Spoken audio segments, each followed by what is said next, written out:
Glory to Jesus Christ. Glory forever. Father Jason here. This is Father Alex. and we are going to make a video on the issue regarding Tucker Carlson's interview with Vladimir Putin. Our perspective, obviously, is from that of the Eastern Catholic Church, specifically the Ukrainian Catholic Church, and so it's a perspective that is familiar with the Ukraine-Russian tension over the past century and more. It's also a perspective that is rooted in the gospel. So we're not political experts. We're not experts in economics or anything having to do with military. We are men of the cloth, and that informs our worldview. And I think I speak for Father Alex when I say that we're both very interested in the truth, in making sure that everyone in this great country of ours, of the United States of America, is informed in this situation regarding the truth and where does the myth begin.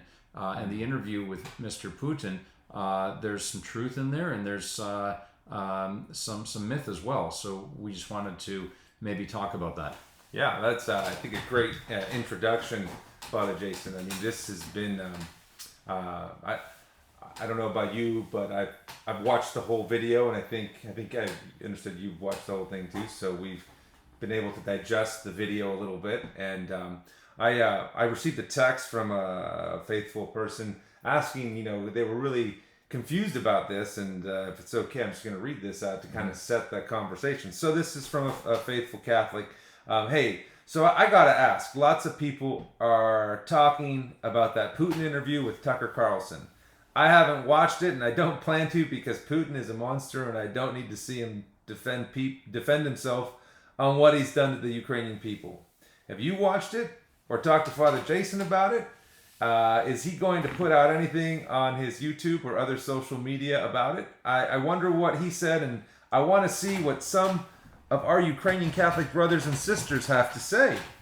I've seen comments by other Catholics, and many are praising Putin, or at least ambivalent towards him, and it's making my blood boil.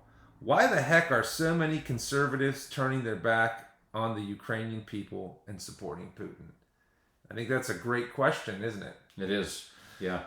I have this quote that I like to go to. It's that there's no lie so great as half a truth. Mm-hmm. And when you watch the video, Vladimir Putin speaks a lot of truth in there, and he mixes it in with things that simply are not true.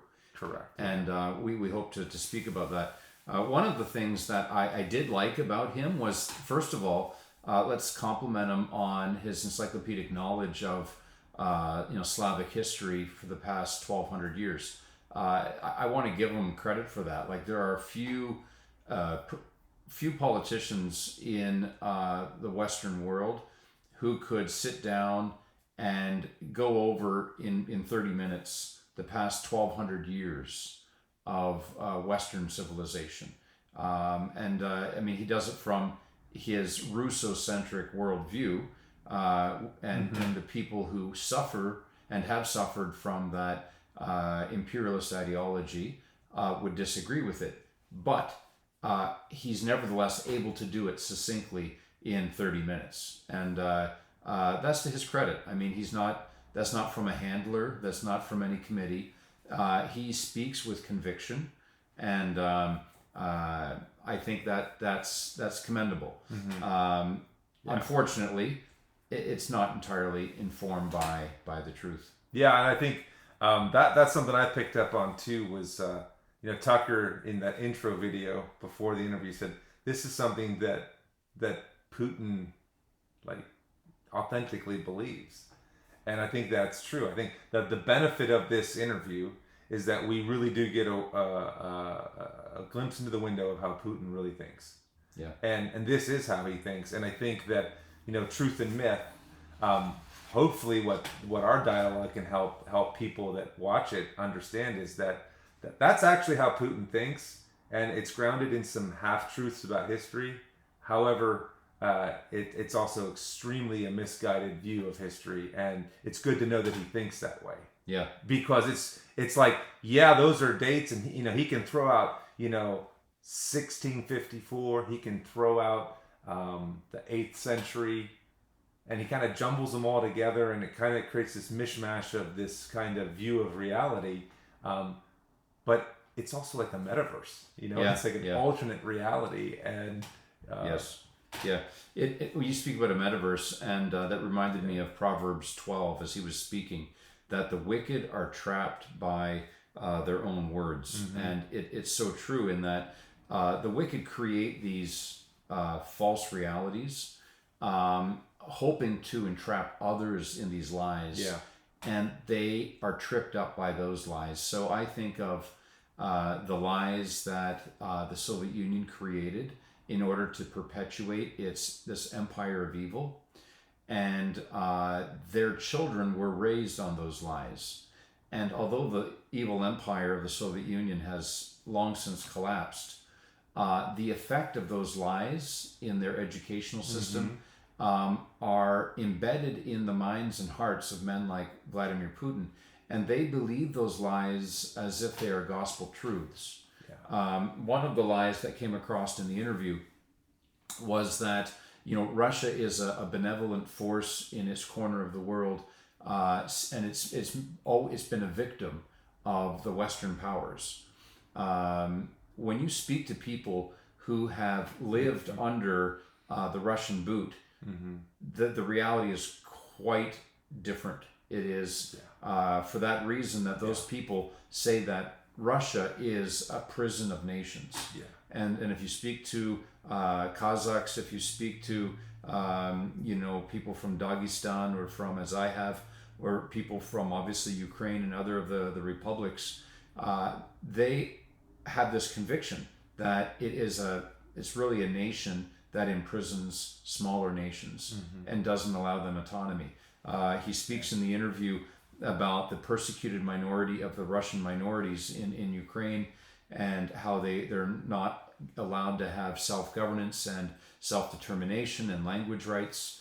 But there isn't a lot of truth to that. The past all the presidents in Ukraine since independence have been Russian speakers.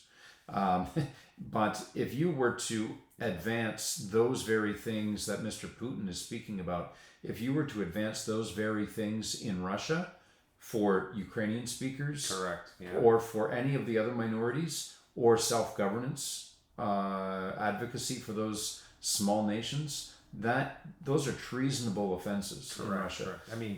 I think, obviously this is a very kind of impromptu conversation, so I think, if I remember correctly, is there something like 3 to 4 million Ukrainian Catholics that live in Russia, and we're not able to have a bishop or churches. Right. We can't worship, and yet there's all of this,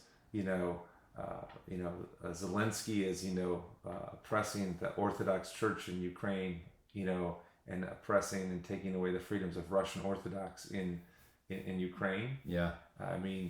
And that's actually, we know that's not true.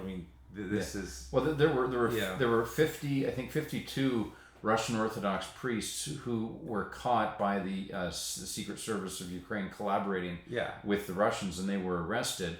And then Tucker Carlson and a lot of conservative media personalities. We're both rock rib conservatives, but we have the benefit of knowing the history and situation in Ukraine, and we knew that this is a situation where these were people who were clear collaborationists.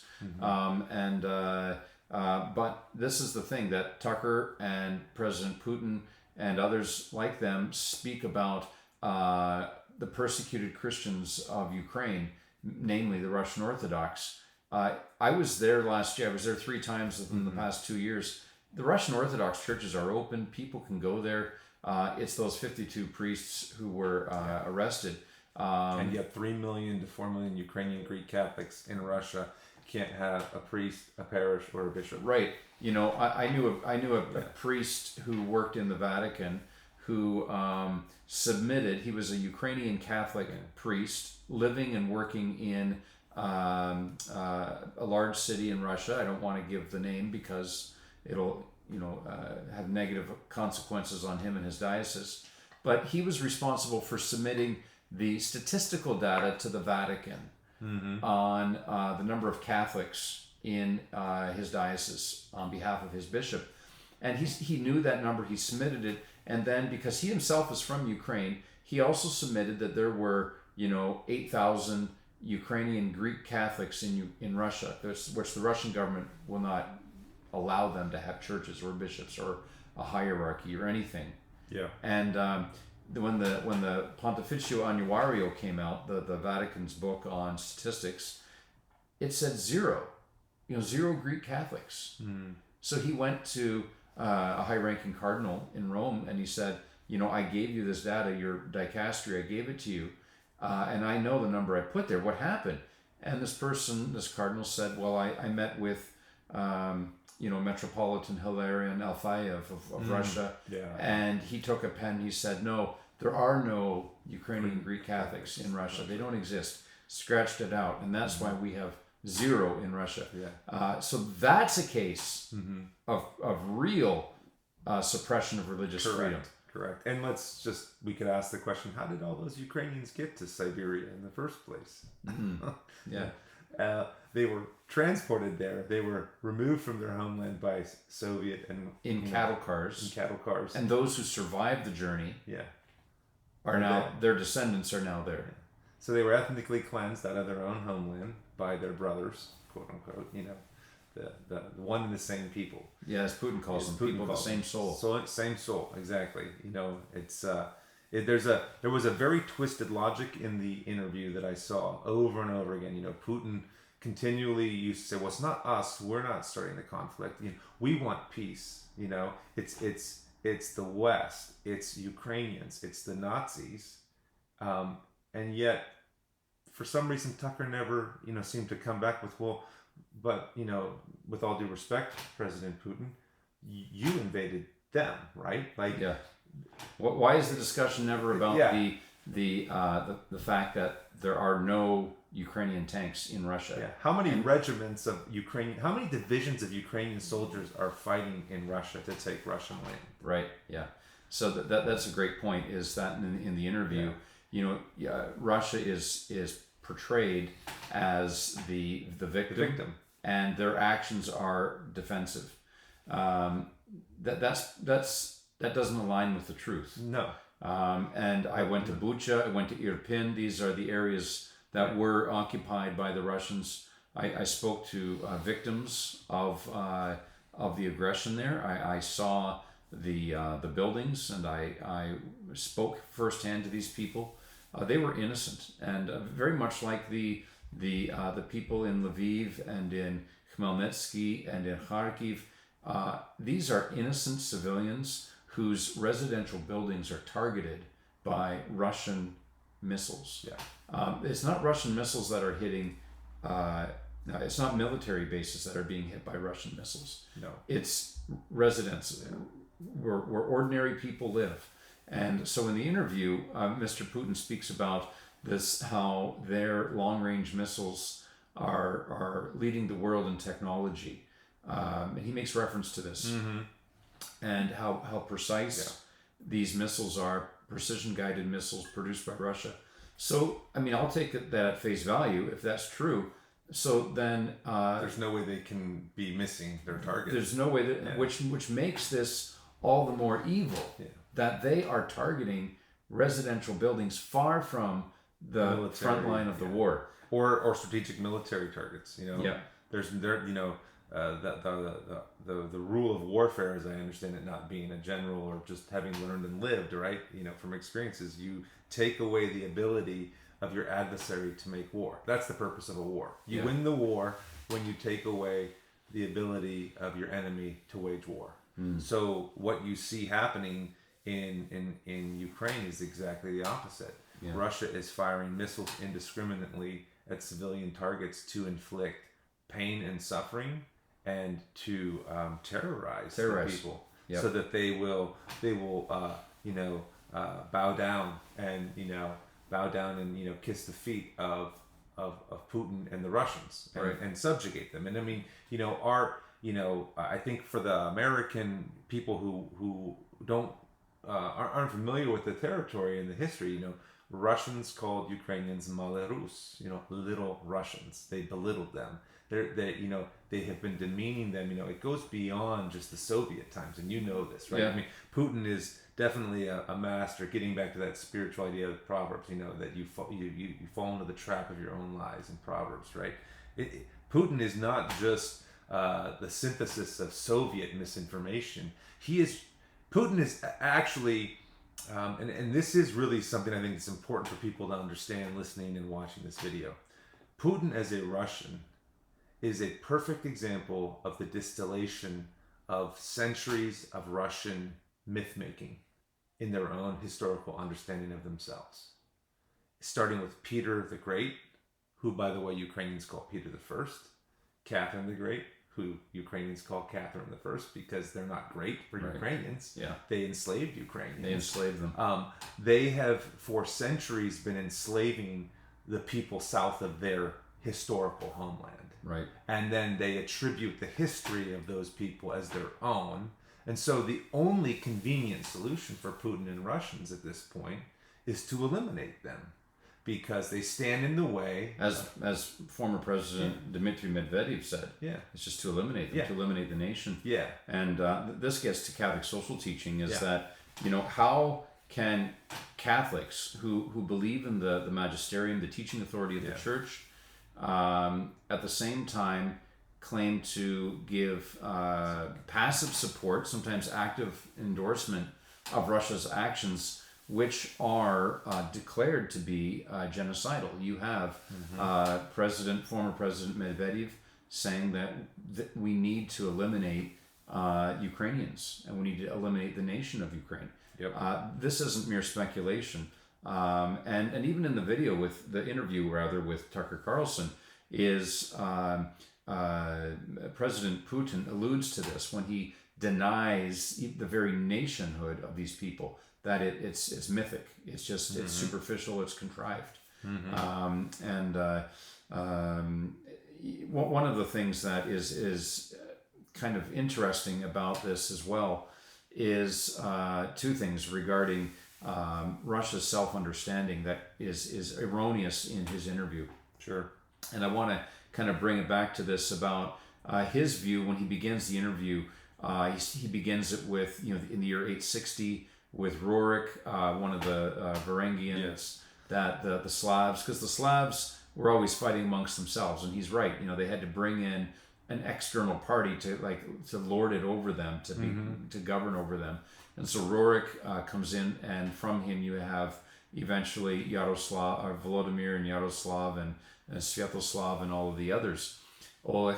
And but his view is wrong, because in the interview he speaks about this Rus as though it's existing up in Novgorod, and then it descends downward, and then these little people in present day Ukraine, they kind of participate in that.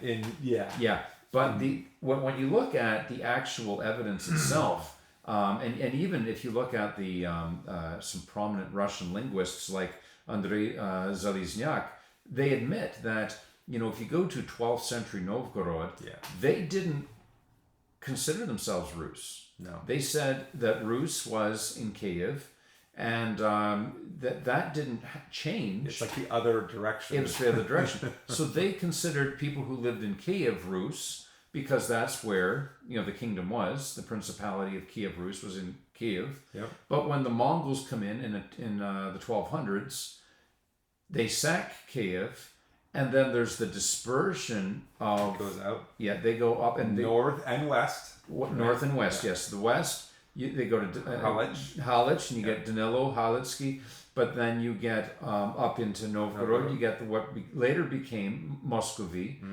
And so by the 14th century, again, this is from Andrei Zalizniak, a Russian, that then they begin to say, we're Rus. But that's only because of the dispersion of Kiev. And for that reason, the principality over in what is today Lviv, Western Ukraine, in Halichina, they called themselves the Principality of Rus and Ruthenia because they were the direct descendants of Kiev and Rus. Kiev. So just to kind of, for our reader or listener or watchers or whatever these are, people watching us, Putin kind of claims that the flow of Russian identity and history goes from the north in Novgorod and then flows south. Right. But the reality is that the flow of history is that Rus starts in Kiev and goes north. Yeah. And west, and that actually only occurs because the Mongols sack Kiev, and they have to disperse, right? And so that's important. That's really important for people to understand, to distinguish. Yes, there were the Novgorodians and there were the Kievans and the Rus and all that. Yes, Putin's telling some kind of truth here, but it's a half truth, and this is super important because if Kiev is the center, the source of Rus.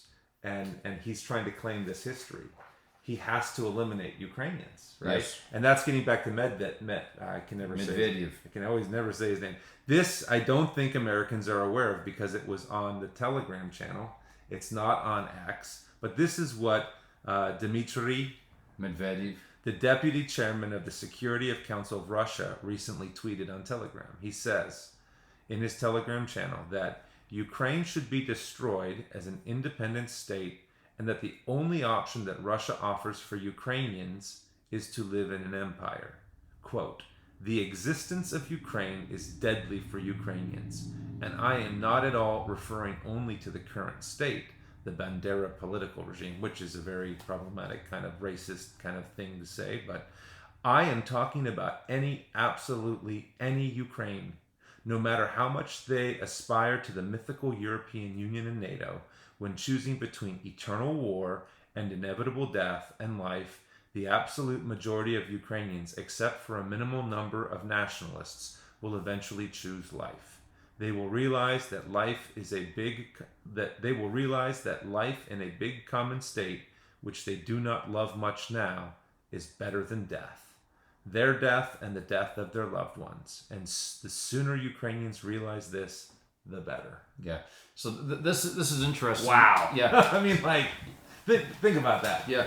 And this is interesting because people who like to point to Russia as a kind of a beacon in the battle for the right to life and marriage and traditional values have to realize that those words are written by a man who was Vladimir Putin's successor after his first two terms and may very well be the next again. president. Yes. And so these are not peripheral comments on the periphery.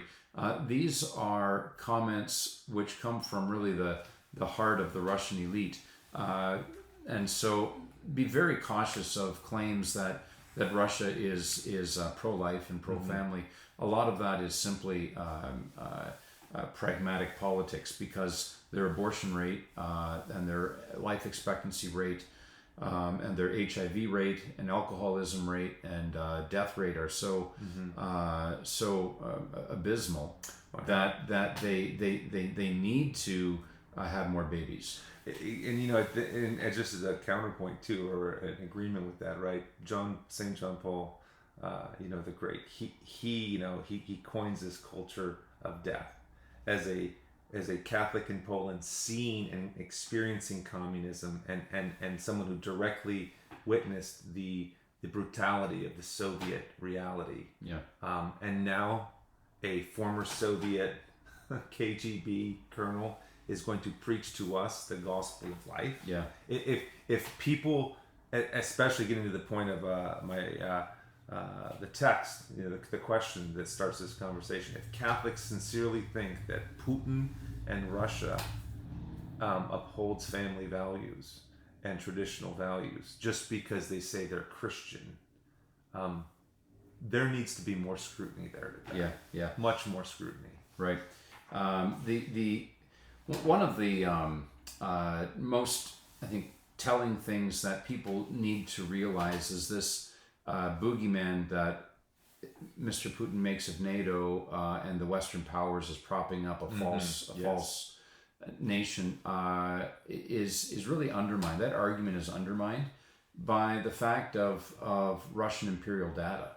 When you look at the data coming out of the Russian Empire from the 19th century, before there was NATO, before there were the alliances and whatnot, is you see that there were Ukrainian minorities in the Russian Empire. By I think 1897, they had 22 million people in the Russian Empire identify Ukrainian as their language, and we know that people like Shevchenko and Ivan Kotorovsky were imprisoned for the crime of writing in Ukrainian. Wow, that's awful. How dare they?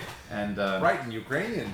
So and even like in 1804, Ukrainian as a subject in school was banned. Language was banned.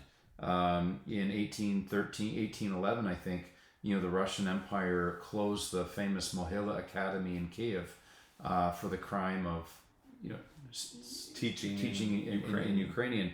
So Shevchenko was arrested and exiled and whatnot. So all of this predates Mr. Putin's claims that this is a false nation propped up by modern Western powers. There's a paranoia, I think, in his mind about a false Russia that never existed. And really, I think a sense of resentment against the Western powers. One other thing that in the interview really showed the falsity of his claim is that their hand was forced and they had to come into Ukraine because these are their own people, and they're being taken over by evil forces outside of themselves. Well, if that's the case, then why did Russia invade Georgia in 2008? Georgia's never been part of the Russian soul. They were evangelized in the 4th century, long before Russia. They have their own alphabet, their own language, their own culture, and they are not Russians. So why did Mr. Putin and the Russian the Federation of Russia invade Georgia? It has nothing to do with the Russian soul or trying to defend against their Russian people being taken over. It's simply about empire. Exactly. Yeah. Oh, to answer, I was going to answer your question. Why? It's not about the Russian soul. Right. It's about Russian imperialism. Yeah. It's about taking over as much territory and enslaving the people and reaping the benefits. Right. And it's the same in Transnistria.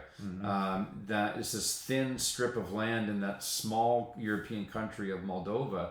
Why are there 5,000 Russian troops there that have created a breakaway republic? I mean, that area is not Russian. They're Romanian, Moldovan. Again, it is about creating imbalances and division so that Russia can ultimately regain its lost territory. Yeah. So that's the truth behind this, and this claim of having a united orthodoxy or having a united language and united culture is merely window dressing for the city of man. This has nothing to do with the city of God and defending traditional values and a common religion for these people. That is simply pretext. And it's a great pretext to unify your people to go to war and to confuse people who would listen to this interview and wouldn't know any better. Right. These are good Christian people defending traditional values against the evil West. And, I think you and I agree, there's a lot of problems in the West. We got a lot of things we got to work on. However, that is not the solution. Right. That's not the answer. Yeah. If you want to find a quick answer, there aren't quick answers to the problems we have in the West. And you can't just point to, here's the savior. Right. That's relying on princes, not on God. Right. And only God can solve, help us solve our problems, not Putin. Did you pick up when he kept, lobbying the Nazi term out there. Did you pick up on the fact that he never ever mentioned the fact that Russia was an ally of Hitler? He never did, and he blamed Poland for the war. Yeah. Poland was responsible. Germany had to attack Poland, just like Russia had to attack Ukraine to defend It was convoluted. defend themselves against themselves. Yeah, in the interview, he it's very attacks convoluted. Poland. Very convoluted. Well, that's the thing, that the whole history thing. I mean, it was like he jumped from the 8th century to the 19th century. At one point, they were talking about the Austro-Hungarian Empire, and Tucker Carlson asked him, when was this? And he's like, the 13th century. When Poland occupied Ukraine, and it's like, well, the 13th century is the 1200s. That's he was off by a century there. I'll give him the credit. I mean, if you were to ask Biden, about that, he wouldn't be able to answer that, I don't think. No, but Biden, I think, has dementia, so Yeah. that's not saying much, right? Yeah. I mean, it's like I don't know. I was not impressed with. I see where you're coming from. It's great that he could, he could wax philosophical, and he had his swagger. Well, let me think. It's the year 1654. Yeah. But it was really sophomoric. It really didn't flow well for me. Well, what really didn't flow well for me was the soft lob ball questions that he didn't. Yeah. Tucker. The only thing Tucker pushed back on, to his credit, was the Evan Gershchenko or something. Yeah. Gershkovich, I don't remember his last name, from the Wall Street Journal. Yeah. And that was good of him to bring that up, Yeah. but even then, he kind of throws the guy under the bus. He says, he probably broke some of the laws. Yeah. Well, actually, no, he didn't. Yeah. He was just a journalist, and so that was good that he brought it up. But this is the great missed opportunity, is that he is claiming to be a journalist in the most hostile place for journalists To be. in the world, and you look down the list of the missing journalists in Russia. We can begin with Anna Politkovskaya, and you can go down the list. If you ask uncomfortable questions in Russia, you're going to be pushing up tulips. Yeah. And this is not just a one-off thing. No. It happened before Putin. I'm not saying it's all on Putin's watch. It's just the Russian way. It's just the Russian soul. And they also have like a window problem. Yeah. Like businessmen, People fall out of windows. politicians, left, right, and center, who seem to question the war or the special military operation, Things as they just call it. happen. They just keep falling out of windows. I've fallen out of windows many times. It's quite easy to But do. Tucker Carlson, if challenge. he were a journalist, he would have pushed back, and he would have said, listen, you've got a real window problem in your country. People fall out of windows, and they're politicians, they're journalists, they're businessmen with influence who question your party line, who question this immoral war, and they die. Yeah. And it's not just one or two. He never brought up Navalny. Never brought up Navalny or Boris Nemtsov. Never brought any of that up. No. So I hope that Mr. Tucker Carlson will be as soft, maybe, when he interviews President Zelensky. Is just give him this forum. Yes. It was 127 minutes or something, and Tucker spoke for two. Something like that. I mean, can we have a platform like that? That would be great. Yeah. And that's where I do think, I think it was a very sophomoric and very banal performance. It was just an old Russian guy ranting about his history lessons that he learned in primary school. And it didn't really, it didn't jive. And I think, again, going to that whole idea, we're innocent Russians. We didn't want the war. We don't want this. It's the West that's doing it. I think that anyone who watches the Tucker Carlson interview, if they really want to be honest with themselves and they really want to learn, I invite them to ask, if Russians are so innocent, go and talk to people from the ethnic and national groups that border current Russia and ask them what they think about Russia. Ask Estonians, Latvians, Lithuanians, Ukrainians, Georgians. Ask all the Poles. The only country you may not want to ask are Belarusians because they're under the boot of Russia. Yeah. But ask what do people think about? Yeah, the why Russians? don't they want to be Why don't they under wanna under join Moscow? Russia? So that's Why would that be? yeah. I think it's a great for them to learn, because why is it that no neighbors of Russia like Russians? Why is every single nation that borders Russia wanting to join NATO? Yeah. NATO isn't expanding, and that's the thing. That's one thing that I really got me. And Tucker's an American, and I understand he's a contrarian, and he wants to challenge the government. And I think we have a right to challenge our government as a conservative, things that are going on. I think that's fair. But as an American, he doesn't stand up to Putin and say, what, NATO is a voluntary alliance. You have to ask to join NATO. NATO doesn't force other countries to join it. Right. Every country that NATO expanded to, they expanded because those countries wanted to join NATO. Right. Why did those countries want to join NATO? Right. Another point that I think is worth bringing up in that interview is that Putin speaks about this Pereslavsk agreement in 1654 with the Cossacks, who agree to go in union with the powers of Moscow against the Turks and the Poles. Yeah.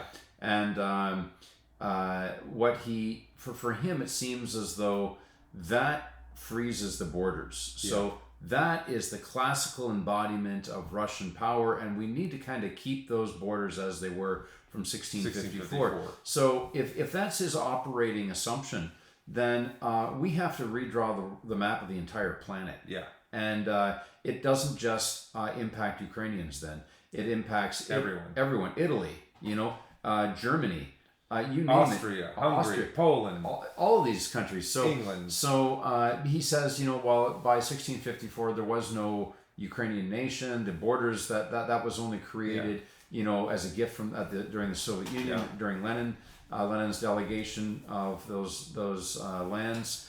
And so the problem with that is it, first of all, it doesn't accept the reality as it is in 2024. Correct. That people have self-determination and countries can freely enter into agreements with other countries. And he posits himself as the determiner of Ukraine's policies. Yeah. So he gets to determine the trajectory. Right. Yeah. And I mean, Sweden doesn't have a right to do that for Albania. No.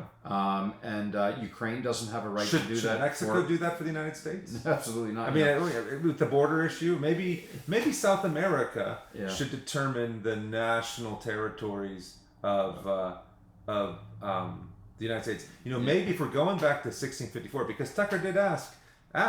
You watched the interview. Tucker's like, so should we just return to the borders of 1654? And Putin was kind of like, he's like, yeah, that would kind of like work. So Putin's solution for peace is let's return to the borders of 1654. Yeah. So Putin lives in a metaverse. He doesn't live in 2024. He lives in some fictitious land. So if that's the case, Tucker and all of my fellow conservatives, we have just solved the border crisis in the United States. Mexico now gets California, New Mexico, and all of the West, because that was their territory. And Quebec gets, Detroit, the Midwest down to Louisiana. Well, we're in Pittsburgh, so that's actually French. So this has to. We're going to have to start speaking French, folks. Yeah. So that's 1654. Yeah. Yeah. Well, we're just in a very convoluted point in world history, in that you have conservatives here who care about our border and who care about the right to life, and liberals here who don't give a darn about our border and don't give a darn about life. The right to life. If that child, look in New York City or Chicago, if that child's born, even if after it's been born, you have partial birth abortion, and let's just get on with it. And I don't even want to say it. It's evil. It's evil. Well, it's barbaric. Right. But now when you reverse it and you look over in Ukraine, all of a sudden our fellow conservatives here, borders don't matter. Well, the borders, and that's not our problem. Not our problem. Doesn't matter in Ukraine. And they're targeting residences. They're targeting civilian populations, kindergartens, daycares, hospitals. It doesn't matter. Yeah. Throw the missiles in. So you have this callous isolationism on the part of our fellow conservatives here in the United States, which actually is contrary to the conservative Republican spirit. Yeah. You look at Churchill, you look at Reagan, you look at who's the communist who converted in the late 30s?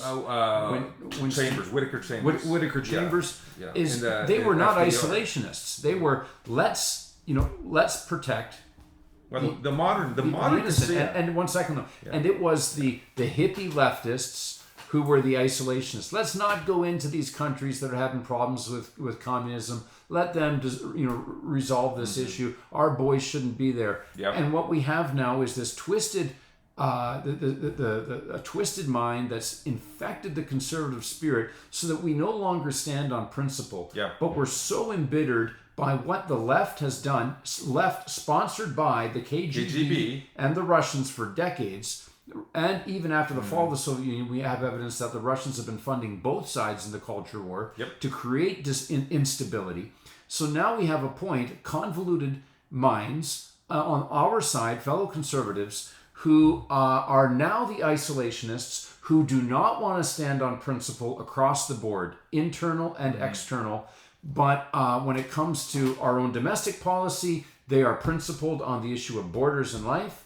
But when it comes to, for example, the Our issue allies, because Ukraine's an ally. of Ukraine, all of a sudden they are all for borders and all for they don't care about Russia's borders. They don't care about the innocents. Let's fix our own problems. We don't have to worry about those problems. Right. And Ronald Reagan and the conservative movement that started, in the 20th century, history shows that when we ignore things on the other side of the pond, inevitably we have to go fight there. And then it becomes our boys They who have go to over die. and fight. Correct. And the lie that Russian propaganda through Tucker Carlson has propagated in the American mind is that it is taxpayer money that's going over and is landing on a tarmac and going to Ukraine. Bundles of cash going out to Ukrainian politicians. When it's not true. It's not true at true. all. Is that It's coming back here, actually. It's coming back here to support, factories in and Alabama, jobs. in Montana, in Texas. Illinois, Texas in Texas. has another one. Yep. So that's the truth, and people just aren't aware of it. The bills that support Ukrainian defense and aid benefit America with factories and jobs and employment, because that money is going back to our industry, to rebuild our industry, to supply them with it. It's not like we're sending pallets of cash. And if people want to see where the money's going in Ukraine, go study the battlefield. The Battle of Kharkiv, the Battle of Kiev, how the lines have moved, how Ukrainians have made advances. They made advances with weapons and ammunition that was the aid. That's where the aid is going. Can I speak definitively? There's not a politician that doesn't skim a little off the top. Of course, I'm sure that probably happens. That happens in any war with any government in any period in time in history. Yeah. There are going to be people that are going to profit. That has nothing to do with the reality of what you're talking about. That the modern conservative movement, Whittaker Chambers, the beginning of that movement after FDR, was the purpose of conservatism was to defeat and fight communism. The Red Terror. Defeat Marxism. The Red Terror. And for the conservatives to be embracing Putin, who is, despite what you think he is a Marxist. He is not a Christian. He is not defending traditional values. He is a Marxist parading as an Orthodox Christian. If you think that he is the solution, you have betrayed your party. And just one little point.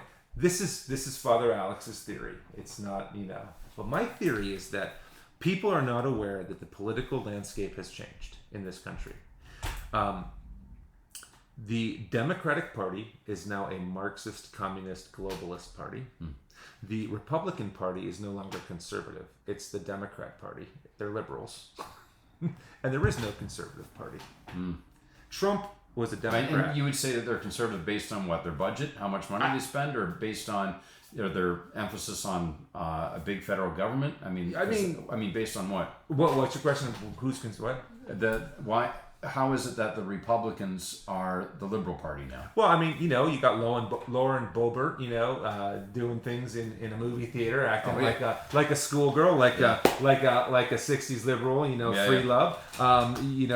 Trump, you know, yes, as a conservative, he definitely, you know, came through on Roe v. Wade and a couple other things, but he didn't reduce the budget. He spent billions and billions, promoted transgenderism, and gave us a vaccine that you know we had to get jabbed with, you know. So that's not really conservative. It's not limited government.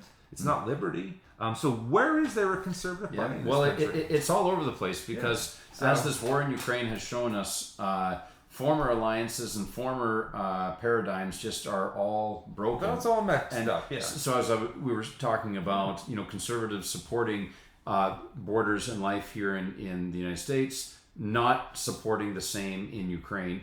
But when it comes to Israel, all of a sudden, you know, you have them supporting that in Israel, and good for them. But the left, which supports the war in Ukraine, doesn't support Israel. So it just shows that we've lost our principles. And people who are guided by gospel-inspired principles, which the Catholic Church has, are able to apply those principles regardless of political alliances. It doesn't matter the race, the sex, the economic bracket of people.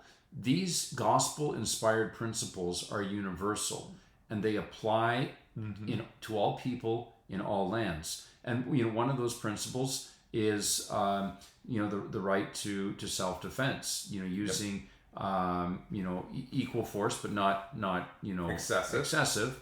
And so when you have a belligerent nation like Russia, who has invaded a foreign country and didn't go through, you know, the intermediary levels to resolve a conflict, like diplomatic pressure, economic pressure, and other pressures, you know, you're able to say, hey, this is a violation of that principle of self-defense of people.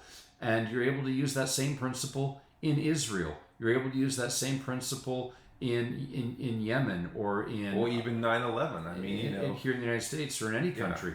But what's happened to both the conservative and liberal movements is that they're choosing favorites, and they will apply a principle if they still adhere to them. They will apply the principle when it's advantageous, and they will ignore the principle when it's harmful or perceived to be harmful. So this just calls us back to a conversion of heart, that we not lose our principles, that we keep our principles, and we receive those principles from our love of a person, that love that Jesus Christ first gave to us. And that love of Christ transforms not just the personal dimension; it transforms the whole social order. And it built up this great thing that we called Christendom, which modernity dissected and thrashed. Hopefully, through this new evangelization, we will all be able to participate in rebuilding the civilization of love, orienting people towards the city of God, the New Jerusalem, which will come down from above. And we do this by proclaiming the truth and warning people about lies. Yeah, I think it's a beautiful, you know, I know we're wrapping things up here, but it's beautiful because, you know, up is down and left is right and black is white and white is black, and we live in such a confused time. Where do you go? Where do you go to find the truth? Where do you go to get grounded? Back to God. If people want to save this culture, if people want to fix America, the first thing they need to do is make sure they're in church on Sunday. They need to worship. They need to hear the word of God. They need to confess and repent of their sins and allow God to work in their life. Right. We're not going to find the truth from a talking pundit like Tucker Carlson. We're not going to find the truth from self-interested politicians. Nope. We're not going to find the truth in big government or big businesses. And you're certainly not going to find the truth in Putin. No, or in Justin Trudeau. No. You're going to Or find Biden. you're going to find the truth in Christ. Yes. And that's the only guarantee is to be immersed in the Word of God, to be fed by His holy body and blood in the Eucharist, and to become as He Himself is. That is the truth, and it abides in you when you are partaking of the Holy Eucharist, immersed in a life of prayer and loving your brothers and sisters. Yes. Amen. That is truth. Glory to Jesus Christ. Thank you, Father Alex. Yes. Great to be with you.